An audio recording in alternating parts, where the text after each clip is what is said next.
شانزەی سێی 1970 ئەو ڕۆژەی کە لە بیرەوەری هەموو کوردێکدا بوونی هەیە ڕۆژێک بوو ڕژێمی پێشووی عێراق شاری هەڵەبجەی بە قەدەغەترین چەکی کۆکژی کیمیایی بۆردومان کرد کە لە ئاکامدا 5,000 ژن و مناڵ و پیا و پیر و گەنجی پێکەوە شەهید کرد. ئەو جینۆسایدەی بەرامبەر بە هەڵەبجە ئەنجامدرا تەنها لە ڕۆژێکدا کۆتایی نهات. ئەمڕۆ 31 ساڵ بەسەر ئەو مێژۆدا تێپەڕەبێت. تاوەک ئێستاش بە سەدان هاوڵاتی ئەم شارە بەدەست برینەکانی ئەو چەکە کۆکژەوە ناڵێنن. ژیانی ڕۆژانیان لە نێوان مەرگ و ژیاندا بەڕێیەکەن. ئەو راپۆرتانی کە لە ئێران پێیان وتوم و لە هەرێمی کوردستان ئەڵێ لە سا 75 تۆ بەرغی شاڵەبوونی سیەکان بووی زایدەن ئەو گرفتەی ڕێڕەوی هەناسەدان کە نەشتەرگەریان بۆ کردوم و لە هەزاری جەبێ بڕۆم نازۆری ئەو بۆری هەوایە بکەم. ڕاستی من شەوانە زۆر ناڕەحەتم، حەزەکەم هەر شەو نەبێت، حەزەکەم دایمەن ڕۆژ بێ. ڕۆژەکە کە بە پێوە بم باشترم بۆ هەناسەدا. داوام لە حکوومەتی هەرێمی کوردستانێ بە جدی ئاوڕێکمان لێبن و بەڕاستی لەبەر کەس نەفەر و دوو نەفەر و ئەمانە کێشەکەی و کەیسەکەی ئەمە نەخەنوە لاوە، چونکە هەموو ڕۆژێک بۆ ئێمە ناڕەحەتیەک و مردنەیەکە. ینی تۆ ڕەبتی بە هەناسەدانە کە هەناسە نەبێنێ ئیتر چۆن ئەژیت بە چی شتێگەژیت. دائیمەن مناڵی خەڵک دەسی ناوەتە بین و پەت لە ناو قوڕک نایە. ئەو چەکە کۆکژە ژەهراوی ئەم شارەی پێجینۆساید کرا. هۆکارێک بوو کە دەرگای دەیان ماڵی ئەم شارەی بۆ هەمیشەی بەداخراوی هێشتەوە. هێرش و ئەکرەم لەو مناڵانەی هەڵەبجەن کە هەر لە مناڵیەوە لە ئامێزی گەرمی باپیر و خاڵ و پور و نازی دایک و باوک و خۆشەویستانی دابڕین. کاتەی ئەو کارەساتی بەسەر هەڵەبجە هاتووە من تەمەنم 8 ساڵ بووە.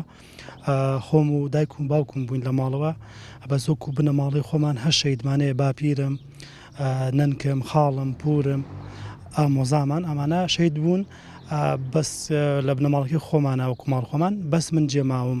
ئەو کاتێک کە من پێویستم بە باوەشی دایک و باوکمێ بە تایبەتی باوەشی دایکم ئەو جینۆسایدە منی لە ئەوان کردووە لە سۆزی دوو دایک و باوکم بێبەش بووم. ئەنی بەڕاستی تا گەورەش بم ئەو کات دەزانیت پێویست بە ئەوانە پێویست چەندێک پیانە.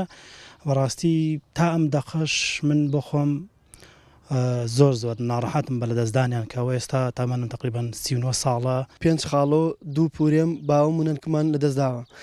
سەرڕای ئەوەی دایکم بەرینداری سەخت بوو لەو کارەسەدادا لە ساڵ 93 کیمیایی لە ناو جەستەیا بوو.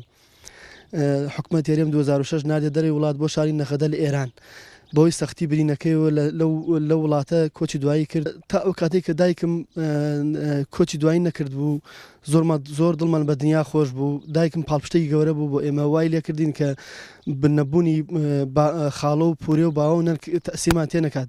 بەس بەڕاستی بەدڵ پێتەڵم دوای نەمانی دایکم بۆشایەکی گەورە زۆر کەوتە ناو ژیانی ئێمە و ینی دڵمان زۆر ناڕەحەتە بۆ کارەساتە.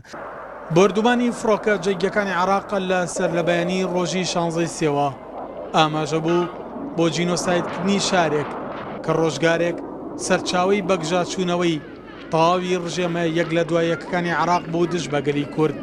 سەدام و دارودەستەکەی خەیاڵیان بۆ ئەم شارە کە مەڵبەندی ئەدەب و هونەر بوو بۆ هەمیشەیی ئاوازەکانی ژیانی تێدا بوەستێنن. بەڵام هەڵەبجە لە سایەی قوربانیدانەکەی ئێستایەکەکە لە پارێزگاکانی عێراق و هەنگاو بەرەو ئەوە ئەنێت ببێتە پارێزگایەکی نمونەیی گەشە سەندوو. جێگای ئاماژە پێکردنە 31 ساڵ بەر لە ئێستا شاری هەڵەبجە بە قەدەغەترین چەکی کۆکژی کیمیاوی لەلایەن حکوومەتی پێشووی عێراقەوە بۆردومان کرا کە لە ئەنجامدا 5,000 هاوڵاتی بەدیفاع شەهید بوون و 10,000 هاوڵاتیش بریندار بوون. هاوکات بەدەیان منداڵی هەڵەبجەش تاوەکو ئێستا چارەنووسیان بە نادیاری ماوەتەوە. سەلاح جەمیل، کوردسات نیوز، هەڵەبجە.